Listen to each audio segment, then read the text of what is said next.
Hi hello నమస్తే అందరికి very good morning friends. శుభోదయం. అందరు చాయ్ తాగిర్రా ఫ్రెండ్స్? మేము చాయ్ తాదామని అయితే పాల ప్యాకెట్ పొయ్యి మీద పెట్టిన గంజలో పోసి.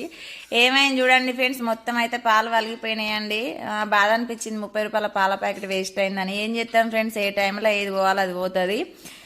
ఇంకా మనకు పాల ప్యాకెట్ పెట్టేప్పుడైతే బాగానే ఉందండి, పెట్టినాకనే తెలిసింది అది ఖరాబ్ అయిందని. మనుషులు కూడా అంతేనండి, కనిపించినంత అందంగానైతే మనుషులు ఉండరండి. లోపల పెట్టుకొని పైకోడి చేసే మనుషులు కూడా ఉన్నారు ఈ రోజులల్లో. అట్లాంటి వాళ్ళకి కొంచెం దూరం ఉండడమే మంచిది అనుకుంటా. ఎందుకంటే పాలకు మనుషులకు సంబంధం ఏంటంటే, ఏదైనా మంచి ముసుగులో ఉన్నప్పుడే తెలియదండి మనకు మనుషుల విలువ. అందుకే చెప్తున్నా, చాలా మంది చాలా జాగ్రత్తగా ఉండాలి. ఎవరు మన వాళ్ళు ఎవరు మన వాళ్ళు కాదని తెలుసుకోవాలండి. అప్పుడే మనం ముందుకెళ్ళగలుగుతాం. గుడ్డి అందరినీ నమ్మి మోసపోతే ఏముండదండి.